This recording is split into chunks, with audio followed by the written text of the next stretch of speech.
गोविन्द हरि गोविन्द गोकुलनन्दन गोविन्द गोविन्द गिरि गोविन्द श्री वेङ्कटेश गोविन्द.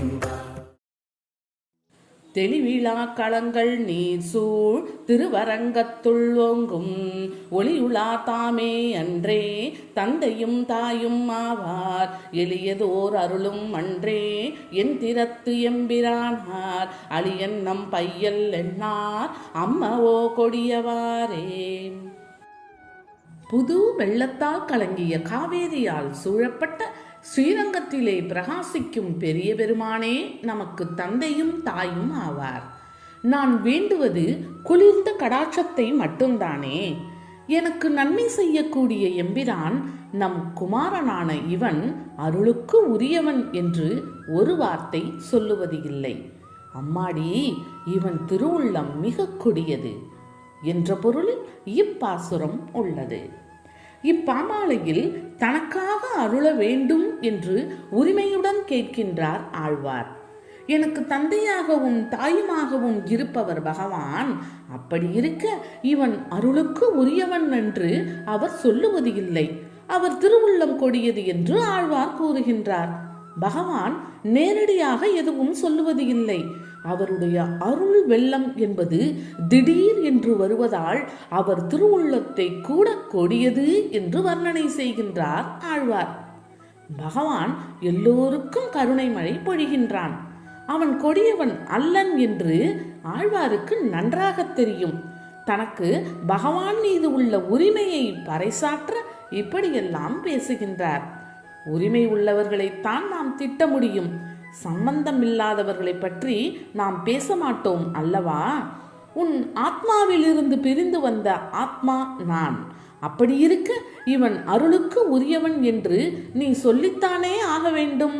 அப்படி இருக்க நீ ஏன் இன்னும் சொல்லாமல் இருக்கின்றாய் என்று கேட்பது உரிமை பேச்சுதானே.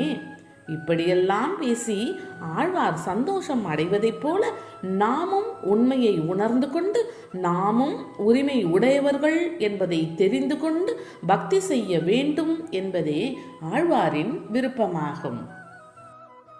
மேம்பொருள் போக விட்டு மெய்மையே மிக உணர்ந்து ஆம் பரிசு அறிந்து கொண்டு ஐம்புலன் நகத்தடக்கி காம்பரத் தலை சிரைத்து உன் கடைத்தலை இருந்து வாழும் சோம்பரை உகத்தி போலும் சூழ்புணல் அரங்கத்தானே.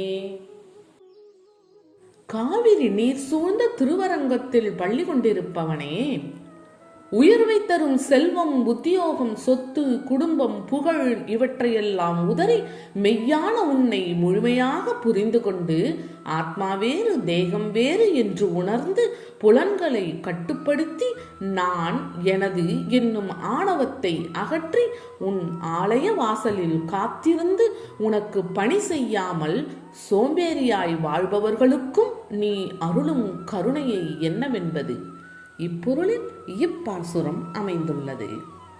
இப்பாமாலையில் பகவானின் கருணை திறத்தை ஆழ்வார் வியக்கின்றார். உயர்வு தரக்கூடியது பணம் என்று பலர் நினைக்கின்றார்கள். வேறு பலர் உத்தியோகம்தான் சுகம் தரக்கூடியது என்று எண்ணுகின்றார்கள். வேறு பலர் குடும்பம், உறவு காப்பாற்றும் என்று கனவு காண்கின்றார்கள். உடல் வேறு ஆத்மா வேறு என்ற உண்மையை உணராமல் இருக்கின்றார்கள். உனக்கு அவர்கள் பணி செய்வதும் இல்லை. சோம்பேறிகளாய் சுற்றி சுற்றி வருகின்றார்கள். அப்படி இருந்தும் அவர்களுக்கு நீ கருணை காட்டிக் கொண்டுதான் இருக்கின்றாய். இதை பார்க்கும் பொழுது எனக்கு வியப்பாக உள்ளது என்கின்றார் ஆழ்வார். இப்படி உபயோகமற்றவர்களுக்கே நீ கருணை காட்டுகிறாய் என்றால் உனக்கு கைங்கரியம் செய்கிறவர்களுக்கு நீ எதனைத்தான் செய்ய மாட்டாய் என்பது உட்பொருளாகும். ஆகவே பொய் பொருட்களான செல்வம், உத்தியோகம், உறவு ஆகியவற்றை விலக்கி பகவானை சரணடையுங்கள் என்று இப்பாமாலை மூலம் அறிவுறுத்துகின்றார் ஆழ்வார். அடிமையில் குடிமை இல்லா அயல் சதுப்பேதிமாரில் குடிமையில் கடமைப்பட்ட குக்கரில் பிறப்பரேலும் முடியினில் துளபம் வைத்தாய் மொய்கழருக்கு அன்பு செய்யும் அடியரை உகத்தி போலும் அரங்கமானகருளானே. திருமுடியில் துளசி மாலையை அணிந்தவனே, உனக்கு தொண்டு செய்யாத ஆனால் 4 வேதங்களையும் படித்த அந்தணர்களை விட குடிப்பிறப்பு, ஒழுக்கம், குணம் இவற்றில் தாழ்ந்து இருப்பினும் உனக்கு தன்னை அர்ப்பணித்து கைங்கரியம் செய்தவர்களிடம் நீ அன்பு வைக்கின்றாய் என்பதை அரங்கனே நான் கண்கூடாக காண்கின்றேன். இப்பொருள்பட இப்பாசுரம் உள்ளது. இப்பாமாலையில் ஸ்ரீரங்கநாதன் எவர் மீது அன்புள்ளவனாக இருக்கின்றான் என்பதை ஆழ்வார் வெளிப்படுத்துகின்றார். வேதம் படிப்பது, ஒழுக்கம் முதலானவற்றை விட பகவத கைங்கரியம் முக்திக்கு அழைத்து செல்லும் என்பதை ஆழ்வார் நம் அனைவருக்கும் உணர்த்துகின்றார். சுயநலம் இல்லாத எல்லா பணியும் தெய்வ கைங்கரியம்தான். அன்பு இருப்பவர்கள்தான் இப்படிப்பட்ட கைங்கரியத்தை செய்ய முடியும். அந்த அன்பு வட்டியும் முதலுமாக சேர்த்து பகவானிடமிருந்து நமக்கு கிடைக்கின்றது. கிடைத்ததற்கரிய இந்த மனித பிறவியை வீணாக்கி விடாதீர்கள். திரும்பவும் இந்த மனித பிறவி உங்களுக்கு கிடைக்கும் என்று உறுதியாக சொல்ல முடியாது. காற்றுள்ள போதே தூற்றிக்கொள்ளுங்கள். இளமையும் வலிமையும் இருக்கும் பொழுதே யமனை வெல்லுங்கள். அச்சத்தை ஒழியுங்கள், ஆண்டவனை நினையுங்கள் என்று ஆழ்வார் இப்பாமாலை வாயிலாக அறிவுரை செய்கின்றார்.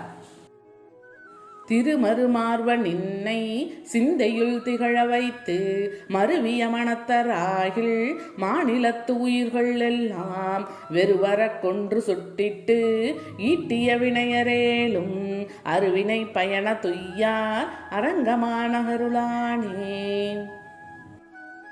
திருமகளையும் ஸ்ரீவத்சம் என்னும் மருவையும் திருமார்பில் தரித்திருக்கும் ஸ்ரீரங்கநாதா, உன்னை எப்பொழுதும் தியானித்து நீயே கதி என்று நம்புகின்றவர்கள் பூமியில் உள்ள உயிர்களை நடுங்கும்படி கொலை செய்து தீயினால் கொளுத்தி சம்பாதித்த பாவத்தை உடையவரே. ஆனாலும் அந்த பாவங்களின் பலனை அவர்கள் அனுபவிக்க விடாமல் காக்கின்றாய் என்ற பொருளில் இப்பாசுரம் அமைந்துள்ளது.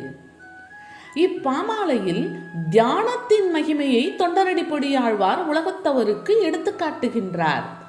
தியானம் என்பது எல்லா பாவங்களையும் சாம்பலாக்கக்கூடியது. இந்த தியானம் கூட பூர்வீக புண்ணியம் முதிர்ச்சி அடையும் பொழுதுதான் கைகூடுகின்றது. இந்த காலகட்டத்தில் ஒருவன் பகவான் மீது தீவிர ஆவலுடன் தியானம் செய்கின்றான் என்றால் அவன் இதற்கு முன்பு மற்ற உயிர்களை நடுங்கச் செய்து கொலை, கொள்ளை, தீயிடுதல் போன்ற மகா பாவ காரியங்களை செய்திருந்தாலும் பகவான் அவனை துன்பத்தில் உழலாதபடி தடுத்து ஆட்கொள்கின்றார். தியானத்தின் வலிமை என்பது இப்படிப்பட்ட அற்புதங்களை உடையது. அதனால்தான் தவம் இயற்றும் தவசிகளுக்கு இந்திராதி தேவர்களும் பயந்து நடுங்கினார்கள். நாட்டை ஆளும் மன்னனும் அவர்களுடைய திருவடிகளில் வணங்குகின்றான். தியானமும் தவமும் மிகப்பெரிய சக்தியை உடையது. ஆனால் இக்கலியுகத்தில் பணத்திற்கு அடிமையாகி பலவீனர்களாக மக்கள் உள்ளனர். பலத்தை பற்றி அவர்கள் அறிய மாட்டார்கள். சிங்கத்தின் வலிமை இருந்தும் சிறு முயல்களைப் போல் அற்ப பொருட்களின் பின்னால் ஓடுகின்றார்கள்.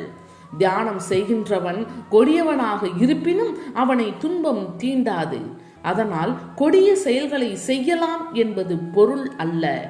தியானத்தில் ஈடுபட்டு எல்லா குற்றங்களையும் திருத்திக் கொள்ள வேண்டும் என்பதே பொருளாகும்.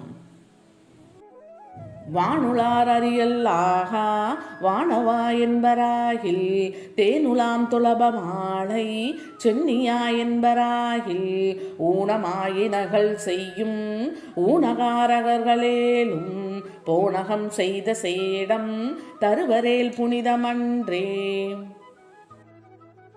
நித்திய வாசம் செய்பவனே, தேன் சிந்தும் துளசி மாலையை அணிந்தவனே என்று சோத்திரம் செய்தால் அவர்கள் போஜனம் செய்த மீதியை சாப்பிட்டவர்களும் தூய்மை அடைவார்கள் என்ற பொருளில் இப்பாசுரம் உள்ளது.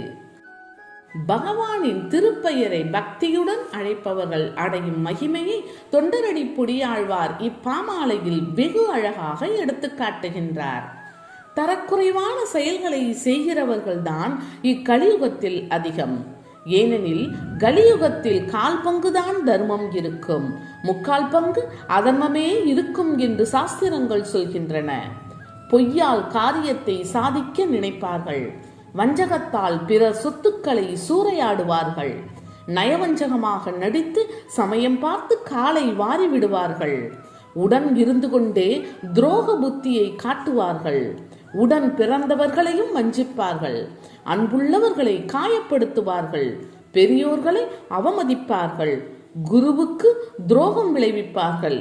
பெற்றோரை தவிக்க விடுவார்கள். செய்த நன்றியை மறந்து கேடு செய்வார்கள். இவையெல்லாம் தரக்குறைவான செயல்கள்தான். மற்றவர்கள் இகழும்படியான செயல்கள்தான். புகழை அழிக்கக்கூடிய செயல்கள்தான்.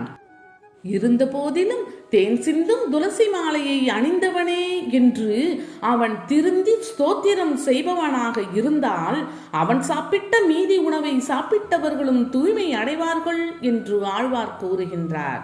ஆழ்வார் வாக்கு ஒரு காலும் பொய்க்காது.